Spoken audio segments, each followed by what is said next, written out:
कितनी अतिशय गाय, कितने गुण हैं, कितनी अद्भुत वस्तु है सम्यक दर्शन। सम्यक दर्शन हो जाए एक बार तो मोक्ष निश्चित है। मोक्ष मतलब लोक के अग्र पर विराजमान होना, ये जीव निश्चित है। जाना है क्या? कहाँ जाना है? ये भी व्यवहार कथन है। लोक के अग्रभाग में विराजमान होना, ये भी व्यवहार कथन है। क्यों है व्यवहार कथन? क्योंकि वहां तो एकेंद्र जीव भी। लोक के अग्रभाग में विराजमान होना कोई बड़ी बात नहीं है। डॉक्टर साहब तो शंका आ गई मन में, एकेंद्री है नहीं वहां पर, तो प्रमाद प्रकाश में आया था, निज में वास करते हैं वो। सिद्ध भगवान कहाँ वास करते हैं? निज में वास करते हैं। ये अवस्था प्रकट होनी, पर निज की सच्ची अनुभूति, सच्चा उसकी रुचि, उसका श्रद्धा होना, ये मैं हूं, ये मैं नहीं हूं। यदि ऐसा है तो फिर अपने को सम्यक ज्ञान, सम्यक दर्शन होने में कोई देर नहीं है। अपनी वस्तु की प्रतीति होनी, दूसरी वस्तु को तो हम अपनी मान रहे हैं। यही तो मोह के कारण बहुत मिथ्यात्व हो रहा है। पर वस्तु को निज मानना ये मिथ्यात्व है, और दूसरी वस्तु को अपना मानोगे तो दंड भी मिलता है उसका। मिलेगा नहीं मिलेगा? यही तो दंड मिल रहा है कि अनादिकाल से हम संसार में परिभ्रमण कर रहे हैं। इससे बड़ा और कौन सा पनिशमेंट होगा? तो दूसरी की वस्तु को, पर वस्तु को अपना मानना छोड़ दो। जो मेरी वस्तु है निशुद्ध आत्मा, वही मैं हूं बस। इसके अलावा एक परमाणु मात्र भी इस तीनों लोक में न मैं हूं न मेरा है। सम्यक श्रद्धा धार, सम्यक श्रद्धा, सम्यक दर्शन, अपनी वस्तु की प्रतीति होना। तीनों लोक के नेयों का तो हमने ज्ञान कर लिया, पर अपने नेय का ज्ञान नहीं किया।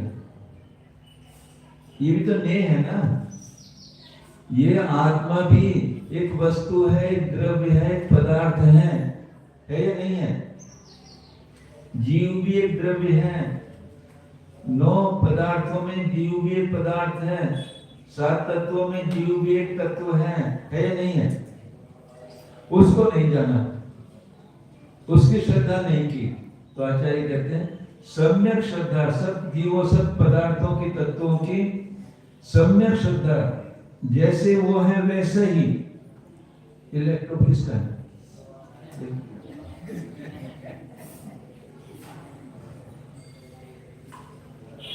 कैसी प्रतीति आ रही है उसमें। यदि मैं कहूं जरा से इनको दे दो इलेक्ट्रिक, दोगे क्या? नहीं, खराब कर देगी, ये कर देगी। कितना ममत्व, अपना तो उसमें जुड़ा हुआ, और अपनी वस्तु का पता नहीं। सम्यक श्रद्धा धार पुण्य सेवो सम्यक ज्ञान। सम्यक ज्ञान एक ही साथ हो जाता है, उसी का सेवन करो। सम्यक ज्ञान, सम्यक श्रद्धा हुई और सम्यक ज्ञान हुआ, एक ही साथ हो जाएगा। आपको कोई रोग हुआ है तो आप फलटन में सबसे बड़े डॉक्टर कौन है? ये बैठे हैं ना। मान लीजिए पता है आपको कि मेरे रोग का निदान इस डॉक्टर के पास है, तो जाओगे फिर वहां पर। क्यों जाओगे वहां पर? क्योंकि आपके अंदर समीचीन श्रद्धा है कि मेरे रोग का निदान ये डॉक्टर कर दे। फिर डॉक्टर के पास चले गए, इन्होंने प्रेस्क्रिप्शन लिख दिया कि ये औषधि लेना तो तुम्हारा रोग। यदि आपको डॉक्टर के ऊपर श्रद्धा नहीं है तो आप पहले तो जाओगे नहीं उसके पास, और चले गए और श्रद्धा में गड़बड़ हुई तो वो प्रेस्क्रिप्शन पे दवाई खाओगे क्या? नहीं। तो आचार्य कह रहे हैं पहले तो इस जीव का तत्वों की सम्यक श्रद्धा करो और फिर उनका ज्ञान करो। ये सेवो सम्यक ज्ञान से उस वस्तु के स्वरूप को जानो।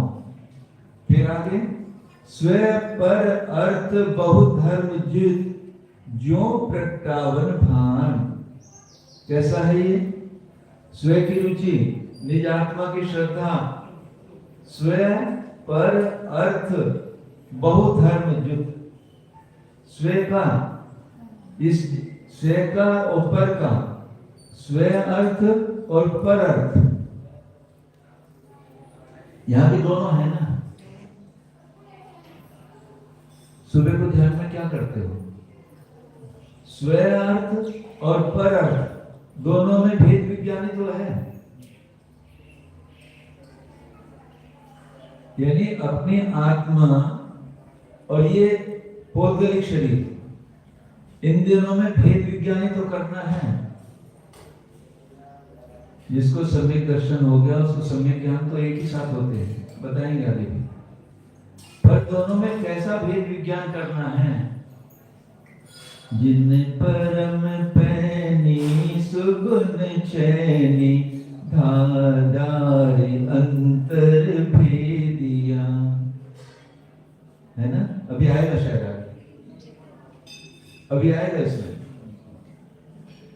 दोनों लेयर है ना एक साथ मिली हुई, आर्थ प्रदेश भी है यहाँ पर और पुद्गलिक कर्म भी यहाँ पर, दोनों एक साथ मिले हुए हैं। उन दोनों की जहां संधि है वहीं पे छन्नी मारनी है, लोहे वाली नहीं, उपयोग की छन्नी, अपने ज्ञान की छन्नी से दोनों को भिन्न करना है। जहां ये आर्थ प्रदेश है और कर्म के परमाणु है, दोनों मिले हुए, वहीं उसी संधि पे मारो, ये अलग है, ये अलग है। स्व पर अर्थ, स्व अर्थ और पर अर्थ बहु धर्म युक्त, ये अपना आत्मा बहु अर्थों से, बहु गुणों से संयुक्त हैं।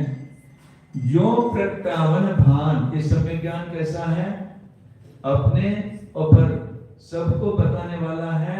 जैसे भानु यानी सूर्य प्रकाशित कर देता है सबको, जो प्रगटावन भान, जैसे सूर्य सबको प्रकाशित करता है, ऐसे ही ये सम्यक ज्ञान भी स्व अर्थ और परार्थ दोनों को प्रकाशित करने वाला है, बताने वाला है।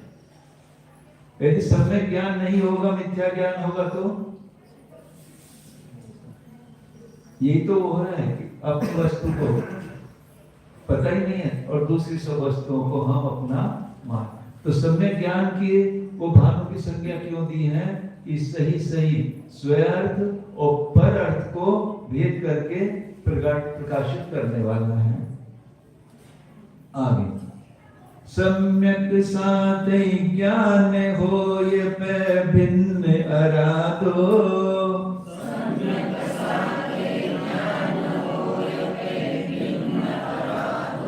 लक्षण श्रद्धा जान दुहु में भेद अबाधो।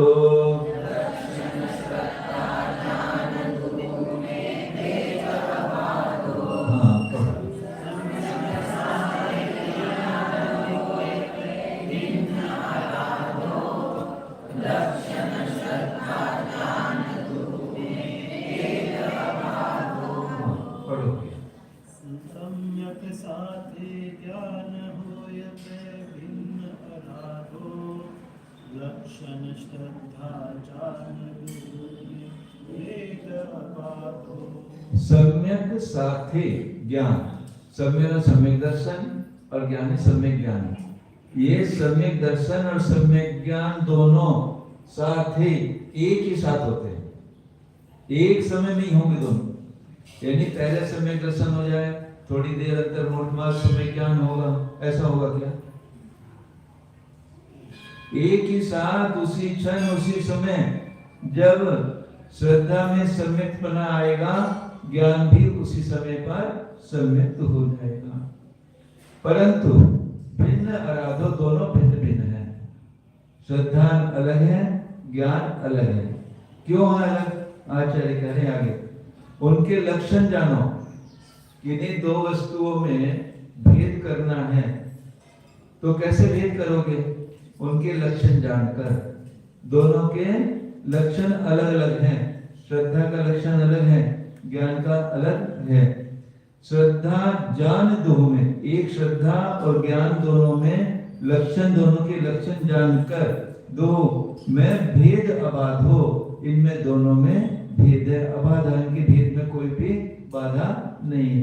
यानी लक्षण से दोनों का, सम्यक दर्शन का और सम्यक ज्ञान का, दोनों का लक्षण जानकर इसमें भेद, दोनों अलग अलग हैं, एक नहीं है दोनों। श्रद्धा रुचि रूप पूर्वक है और ज्ञान उसका होना, यानी वस्तु स्वरूप का ज्ञान होना। ज्ञान होना और ज्ञान होने पर श्रद्धा होना। देखो यहाँ पर दो बात हैं, ज्ञान होने पर श्रद्धा होगी या श्रद्धा होने पर ज्ञान होगा?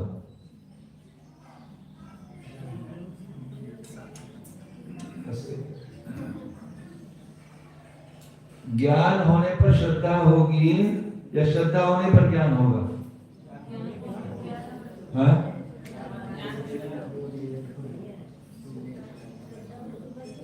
हाँ, हाँ, बाद में आएगी, ज्ञान पहले, श्रद्धा बाद। हाँ बोलो, बताइए क्या कह रहे हो?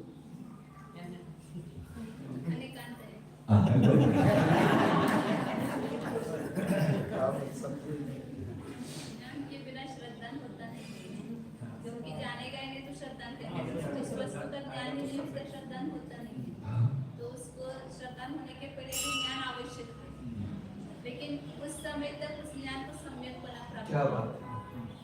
और जब ज्ञान करके श्रद्धान होगा तब उस ज्ञान को सम्यक करना, श्रद्धा जो है ज्ञान को सम्यक करना। सुनो ध्यान से, माता जी ने बिल्कुल स्पष्ट किया। इंद्रभूति गौतम महान ज्ञानी, मिथ्या दृष्टि, सारा ज्ञान मिथ्या था। वही ज्ञान जैसे समवसरण में पहुंचा और सम्यक हुआ, उसकी श्रद्धा बदली, मिथ्यात्व उसका नष्ट हुआ। जैसे उसको श्रद्धान हुआ, ज्ञान तो बहुत था, सारा मिथ्या ज्ञान था, और जैसे उसको श्रद्धा हुई तो वही ज्ञान, कोई पहले सम्यक ज्ञान होगा ना, सम्यक ज्ञान मतलब ज्ञान होगा। हाँ, कि हमने जो माना है वो गलत है और हाँ, ये सही है। उसकी मान्यता में परिवर्तन आया। पहले ज्ञान होगा, फिर मान्यता बदलेगी। हाँ, ज्ञान हुआ कि ये मेरी मान्यता जो थी ये गलत थी। ये मान्यता रूप जो ज्ञान हुआ उसको कि मेरी मान्यता गलत थी, उसी समय उसको श्रद्धा हुई और वही ज्ञान उसका सम्यक ज्ञान रूप परिवर्तित हो गया। तो दोनों ये श्रद्धा और ज्ञान दोनों भिन्न भिन्न हैं। इनको वैसे ही जानकर इनकी फिर वैसे ही आराधना, दोनों के लक्षण जानो। आगे सम्यक कारण ज्ञान, ज्ञान कारज है सोई। सम्यक कारण ज्ञान, ज्ञान कारज है सोई। युग पट होते हु प्रकाश दीपक तय होई। युग पट होते हु प्रकाश दीपक तय होई। सम्यक कारण ज्ञान, ज्ञान कारज है सोई। युग पट होते हु प्रकाश दीपक तय होई। सम्यक कारण ज्ञान, ज्ञान कारज है सोई। युगपत होतहु प्रकाश दीपक तय होई। सम्यक दर्शन कारण है किसका? सम्यक ज्ञान का। सम्यक कारण ज्ञान, सम्यक दर्शन कारण है और ज्ञान कार्य है। सम्यक ज्ञान उसका कार्य है, पर ऐसा नहीं कि कारण और कार्य में कुछ देर लगेगी। सम्यक दर्शन होने पर सम्यक ज्ञान होता है। तभी तो कहा ना, एक कारण है एक कार्य है। सम्यक दर्शन कारण है और सम्यक ज्ञान कार्य। तो कारण पहले होता है या कार्य पहले? कार्य होता पहले। कारण पहले है या कार्य? कारण पहले होता है, कार्य बाद में होता है। तो सम्यक दर्शन कारण है और सम्यक ज्ञान कार्य है। पर आचार्य ने अगली लाइन में स्पष्ट कर दिया, युगपत होते दोनों एक साथ ही होते हैं। कारण कार्य भेद तो है पर उसमें समय भेद नहीं है। युगपत एक साथ ही होते हैं। कैसे? उदाहरण दिया कि प्रकाश दीपक पे होई, प्रकाश का होना और अंधकार का जाना। अभी आपने बल्ब जलाया तो अंधकार जाने में 2-4 मिनट लगेंगे क्या? जैसे बल्ब जलेगा वैसे अंधकार एक ही क्षण में, उसी क्षण में दोनों होते हैं। इसी प्रकार सम्यक दर्शन और सम्यक ज्ञान दोनों कार्य भेद तो है। प्रकाश के होने पर अंधकार का नाश हुआ, अंधकार गया। दोनों कार्य कारण तो है। प्रकाश कारण है, दीपक कारण है और प्रकाश उसका कार्य है। पर ऐसा उसमें समय भेद नहीं है। ऐसे सम्यक दर्शन कारण है और सम्यक ज्ञान कार्य है।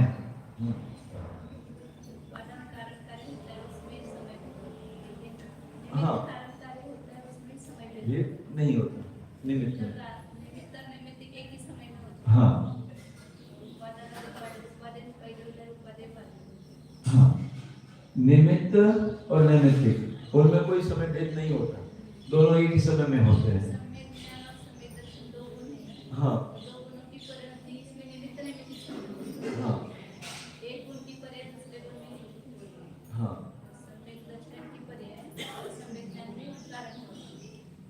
हाँ, दो गुणों में भी निमित्त नैमित्तिक संबंध है। दो द्रव्यों में निमित्त नैमित्तिक संबंध और दो गुणों में भी निमित्त नैमित्तिक है।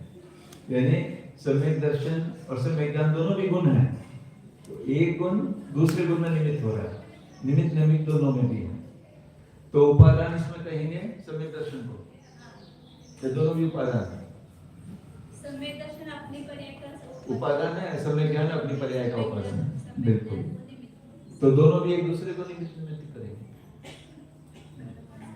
हाँ चलो, यहाँ पर ज्ञान में सम्यक बनाए एक कार्य, हाँ एक कार्य नहीं, उसका कारण कौन है? सम्यक दर्शन। हाँ ठीक। अब इसके भेद बता रहे, ठीक हो गया यहाँ तक? युगपत होते ही प्रकाश दीपक पे हो। कास भेद दो है परोक्ष परतक्ष तिन माही।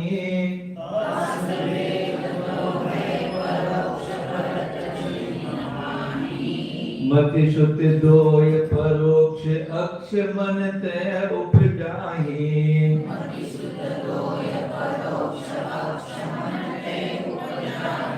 कास भेद दो है परोक्ष परतक्ष तिन माही। मति शुत दोय परोक्ष अक्ष मन तय उपजाहि। पढ़ो भैया, डॉक्टर साहब पढ़ो। कासु भेद दो है परोक्ष परतक्ष तिन माही। मति शुत दोय परोक्ष अक्ष मन तय उपजाहि। हाँ, ज्ञान के, सम्य ज्ञान के दो भेद, परोक्ष और प्रत्यक्ष। काश भेद दो हैं, उस सम्य ज्ञान के दो भेद हैं, एक परोक्ष और एक प्रत्यक्ष। प्रत्यक्ष और परोक्ष। पर अक्ष जो इंद्रियों के निमित्त से ज्ञान होता है, या मन के निमित्त से, मन और इंद्रिय के निमित्त से जो ज्ञान होता है वो परोक्ष है। एक उदाहरण दिया था सहजानंद वर्णी जी ने परोक्ष का मतलब। आपका मकान है, उसके रजिस्ट्री भी आपके पास है, रजिस्ट्री समझते हैं? कोई आदमी आया, वो कह रहा है ये मकान मेरा है, तो आप क्या कहोगे? दिख रहा कैसे? मेरे पास तो कागज है इसके, दिखाओ। दिखाया आपने तो उसमें सब लिखा हुआ था कि डॉक्टर साहब का मकान है, ये लंबाई चौड़ी इसकी इतनी। तो इसको प्रत्यक्ष ज्ञान का हो गया, परोक्ष ज्ञान का हो गया? प्रत्यक्ष है ना, रजिस्ट्री के पेपर है आपके पास, लीड है पूरी, तो इसको प्रत्यक्ष कहोगे क्या? परोक्ष। हाँ? ये बहुत सुंदर उदाहरण दिया सहज दिया। हाँ? नहीं, ये परोक्ष है क्योंकि मन और इंद्रियों से दिखाई दे रहा है ना, इंद्रियों से पढ़ रहे हो ना, ये हमारी लीड है, ये परोक्ष ज्ञान है। परंतु दूसरे लोगों को समझाने के कारण वादी प्रतिवादियों ने इसको व्यवहारिक प्रत्यक्ष कहा। व्यवहार में प्रत्यक्ष है पर प्रत्यक्ष है नहीं है, प्रति अक्ष। और इसको स्पष्ट किया है, परोक्ष तो ज्ञान विशद नहीं होता, निर्मल नहीं होता। कैसे?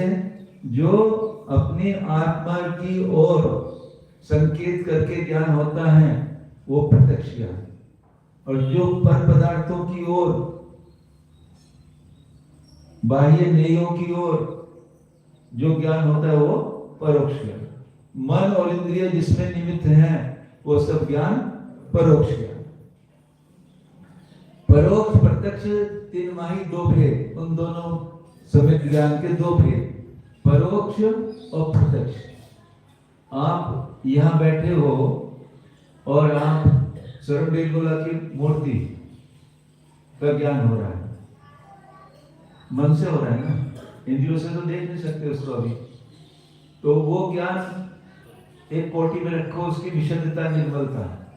और एक सर्वबेलगोला सीधे पहुंचे आप और साथ भगवान के सामने दर्शन खड़े किए, तो इस ज्ञान की निर्मलता में उस ज्ञान की निर्मलता में कुछ अंतर होगा? नहीं होगा, बहुत अंतर होगा। पर उसको भी अभी परोक्ष किया, क्योंकि वो भी मन और इंद्रियों से ही, जिसमें इंद्रिय साधन है, वो भी ज्ञान उतना विशद नहीं है। मति शुद्ध दो ही परोक्ष, मति ज्ञान और शुद्ध ज्ञान, ये दोनों ज्ञान परोक्ष हैं। क्यों? अक्ष मन तय उपजाहि, अक्ष कहते हैं इंद्रियां और मन तो मन ही, क्योंकि ये दोनों ज्ञान, मति ज्ञान, शुद्ध ज्ञान, मन और इंद्रियों से उत्पन्न होते हैं। मन और इंद्रियां इन दोनों ज्ञानों में निमित्त हैं। अवधि ज्ञान मन, अच्छा पढ़ते हैं इसको। अवधि ज्ञान मन पर ये दो है देश प्रत्यक्षा,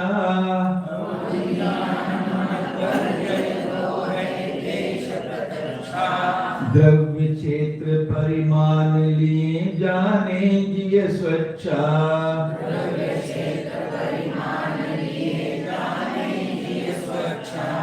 अवधि ज्ञान मन पर ये दो है देश प्रत्यक्षा, द्रव्य क्षेत्र परिमाण लिए जाने जिय स्वच्छा। परोक्ष ज्ञान दो, कौन कौन से? मति ज्ञान और शुद्ध ज्ञान, दोनों तो ये परोक्ष हैं, क्योंकि मन और इंद्रिय इनका निमित्त है, उनके निमित्त से होते हैं। और अवधि ज्ञान और मन प्रिय ज्ञान, अवधि ज्ञान और मन प्रिय ज्ञान की क्या विशेषता है? देश प्रत्यक्ष क्या है? क्यों कहा है? क्योंकि अवधि सीमा है, अवधि माने सीमा, अवधि ज्ञान के जानने की सीमा। अवधि ज्ञान केवल पुद्गल यानी रूपी द्रव्यों को ही जानता है, अवधि ज्ञान। और मन प्रिय ज्ञान भी, यानी अवधि ज्ञान तो देश, काल और क्षेत्र, द्रव्य, क्षेत्र, काल आदि की सीमा लिए हुए उतनी सीमा के ही द्रव्यों को जानता है। द्रव्य, क्षेत्र, काल की सीमा को लिए भी अवधि ज्ञान जानता है। तो ये सीमित यानी देश प्रत्यक्ष है, जानता तो प्रत्यक्ष रूप से, पर सकल प्रत्यक्ष नहीं जानता। सकल प्रत्यक्ष तो केवल ज्ञानी आएगा।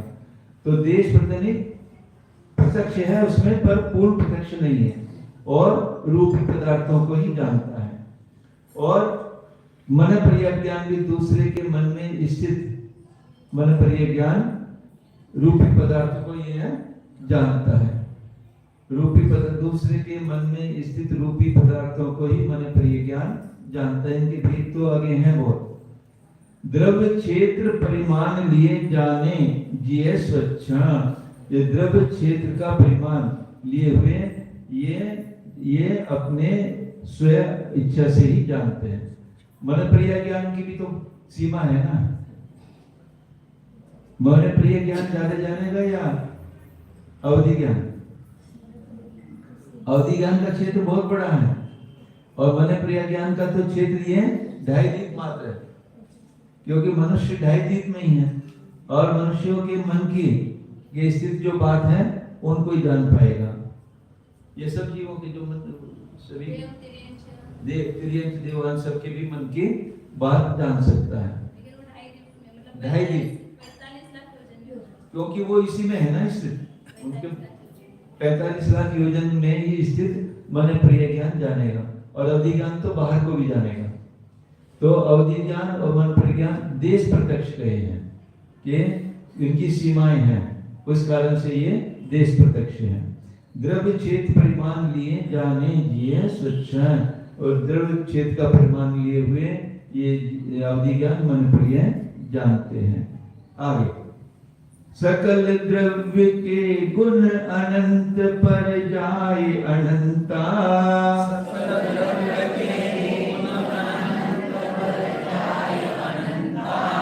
जाने ये कई काल प्रकट केवल भगवंता,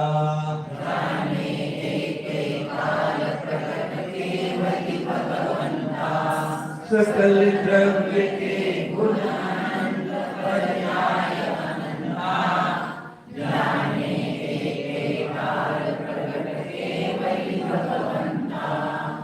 बोलो, पीछे बोलो यहाँ।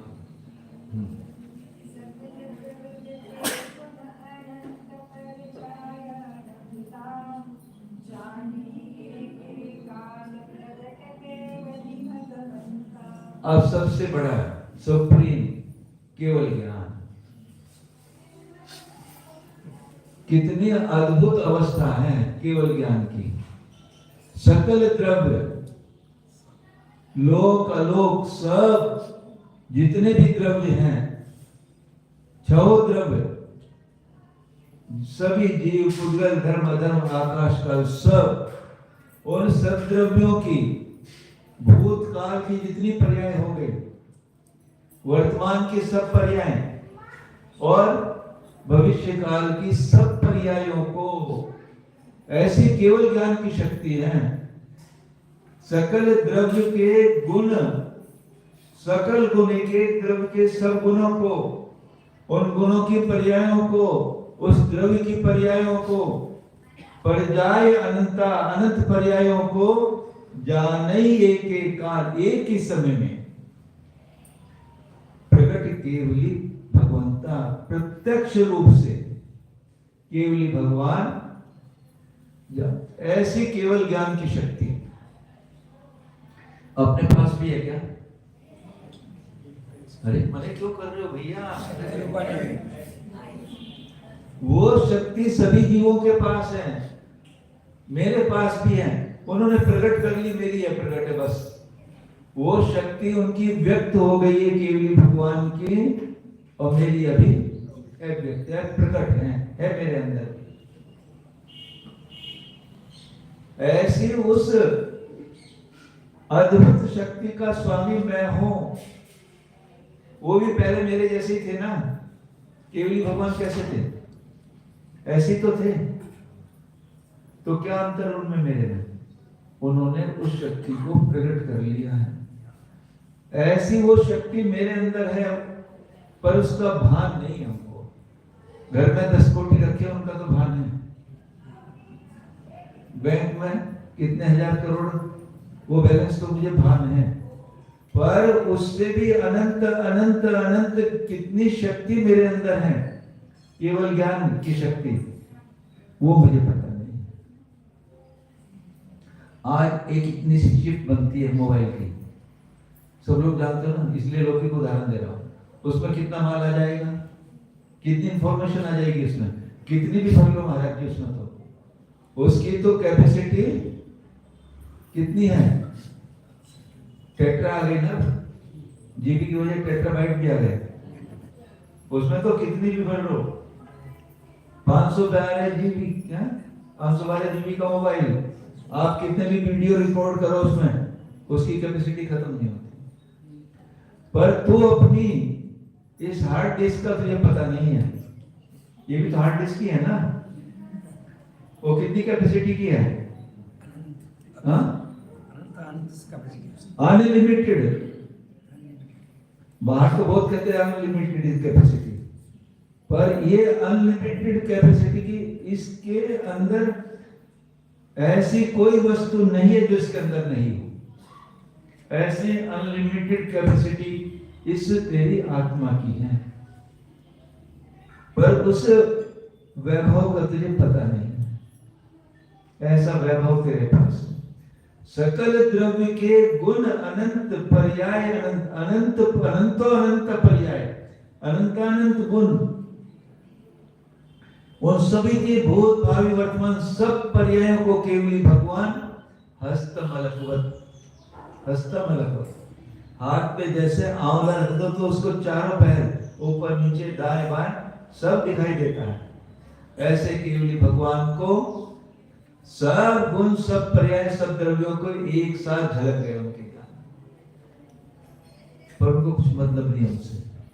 वे तो अपने स्वयं में स्वयं को ही जान रहे हैं सबको, ऐसा नहीं उनका ज्ञान नहीं उनमें, सबको जान रहा है, पर वो अपनी आत्मा में ही लीन है।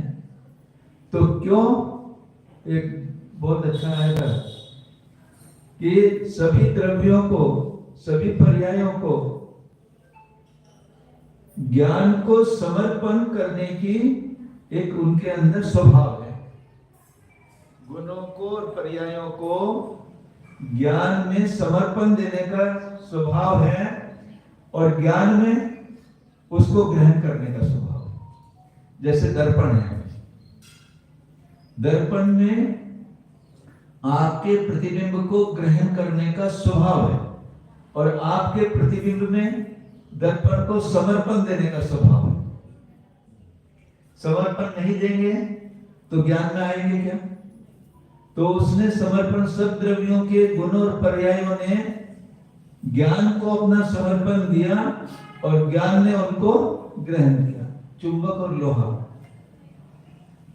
लोहा चुंबक को समर्पण देता है तो चुंबक उसको अपनी तरफ खींच लेता है। ऐसे सब द्रव्यों की सब पर्यायों को ये केवल ज्ञान ऐसा निर्मल है, सकल प्रत्यक्ष, उसमें कहीं देश प्रत्यक्ष वाली बात नहीं, सकल प्रत्यक्ष निर्मल। और जो सकल प्रत्यक्ष की परिभाषा भी आती है वैशेद्यम प्रत्यक्षम, जो प्रत्यक्ष होता है वो निर्मल विमल होता है, उसमें कुछ बाधा नहीं होती। तो केवल ज्ञान सकल प्रत्यक्ष है, उसमें कुछ भी बाधा नहीं है। सब द्रव्यों की सब पर्यायों को सब गुणों को जानने में उसे कुछ भी बाधा, ऐसा बहुमान अपने अंदर आना चाहिए कि मेरा जो ज्ञान है ऐसा, ऐसा जो ज्ञान मेरे अंदर है, केवल ज्ञान अभी प्रकट नहीं है भले, ऐसा केवल ज्ञान। और शुद्ध ज्ञान को भी केवल ज्ञान का अंश कहा है ना, शुद्ध ज्ञान को भी केवल ज्ञान का अंश अवयव कहा है। और केवल ज्ञान कितना है, केवल ज्ञान कितना बड़ा है यदि द्रव्य रूप से देखा जाए तो? उससे अधिक अविभागी प्रतिच्छेद किसी में भी नहीं। अविभागी प्रतिच्छेद जो केवल ज्ञान है, बस वो अंतिम लास्ट, और उसके आगे कुछ भी नहीं। आकाश को अनंत कहा ना, आकाश के कितने प्रदेश हैं? अनंत प्रदेश। पर आकाश के प्रदेशों से भी कितनी दूर जाकर केवल ज्ञान के प्रदेश, केवल ज्ञान के अविभागी प्रतिच्छेद आते हैं। तो सबसे बड़ा केवल ज्ञान है, ऐसी वस्तु मेरे पास है। तो हमें अपने उस केवल ज्ञान, उस आत्मा के जो उसका धारण करने वाला है, ऐसी आत्मा की शक्ति का बहुमान आना चाहिए। बाहर के बहुमान तो हमको बहुत आते हैं। ऐसे शक्ति का स्वामी मैं हूं, ये जीव है, जीव के अंदर ही है, खुद आदि में ऐसा नहीं, वो ज्ञान तो वहां है ही नहीं। तो ऐसे केवल ज्ञान की शक्ति का स्वामी मैं हूं। तो जो तीनों लोगों की, सब द्रव्यों की, सब गुणों की, सब पर्याय एक साथ जानता है। देखो अपने अंदर कैसी अद्भुत ये मेरे पास वस्तु है। ज्ञान एक ऐसी अद्भुत वस्तु है जो 6 द्रव्य में केवल जीव के पास है, अन्य किसके पास भी नहीं है। ऐसी वस्तु का स्वामी ये मेरा जीव द्रव्य है। समय हो रहा है, यही पूर्ण करते हैं आगे।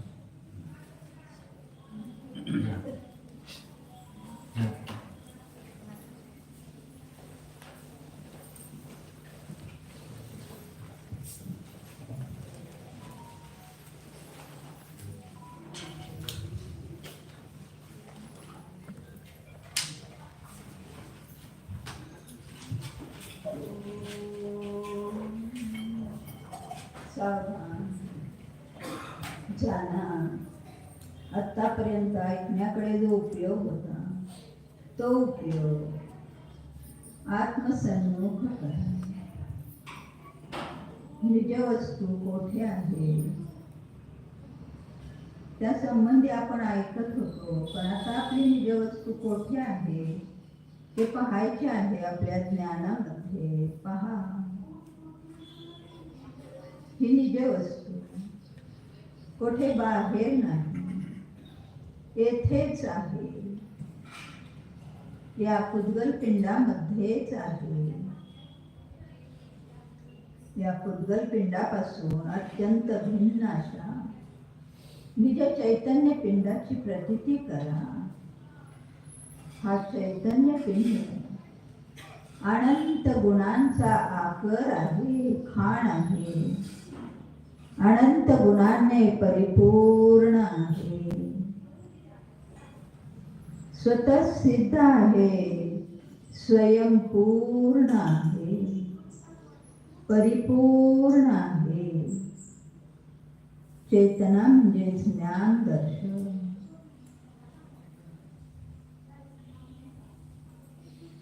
या गुणांनी परिपूर्ण आहे. हा मी जीव स्वपर प्रकाश स्वभावीच आहे. पराला तर अनादिकालापासून जाणत आलो. परद्रव्याकडे दृष्टी दिली, परपर्यायांना परद्रव्यांना आपलेच मानले. हीच दृष्टी आता स्वकडे वळवा. हा मी जीव स्वस्वरूपानेच प्रकाशमान आहे आणि यामध्येच सर्व परालाही जाणण्याची शक्ती आहे, तशीच स्वलाही जाणण्याची शक्ती माझ्यामध्येच आहे. या शक्तीचे भान करून निज स्वभावाला जाणा. स्वपर प्रकाशक स्वभाव.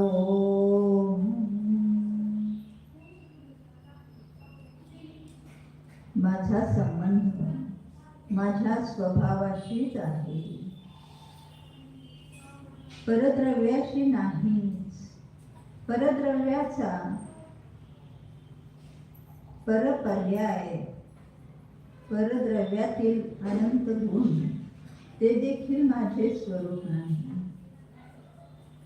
निज अनंत गुणांनीच हा मी विलसत आहे, शोभायमान आहे. पहा, निज आत्मद्रव्याची प्रतीती, निज आत्म्याचा बहुमान जागृत करणे. निज आत्मस्वरूपाला जाणणे हाच महान पुरुषार्थ करायचा आहे. कारण हा मी जीव तर जाणणारा जाणणाराच आहे. भूतकाळातही जाणतच होतो, काही करत नव्हतो. आत्ताही जाणतच आहे, काही करणे हा माझा स्वभावच नाही. त्यालाही मी जाणतच आहे. पुढेही जाणणाराच राहणार आहे. असा हा मी जीव अनादि अनंत त्रिकाली न्यायक स्वभावीच आहे. जाणा, आदि मध्य अंतरहित अनादि अनंत शाश्वत शुद्ध पंखोत्कीर्ण एक न्यायक स्वभावीच मी जीव आहे श्रद्धान करा.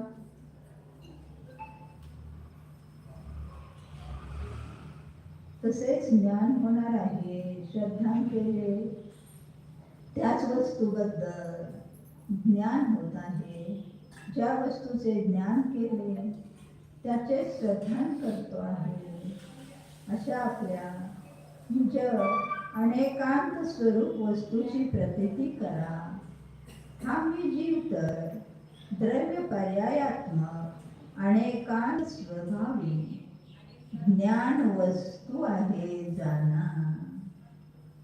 ज्ञानमयो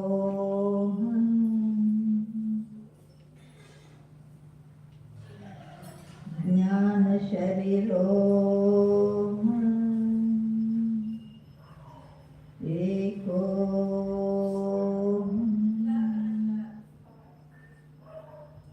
परम शुद्ध स्वरूपो परम शांत स्वरूपो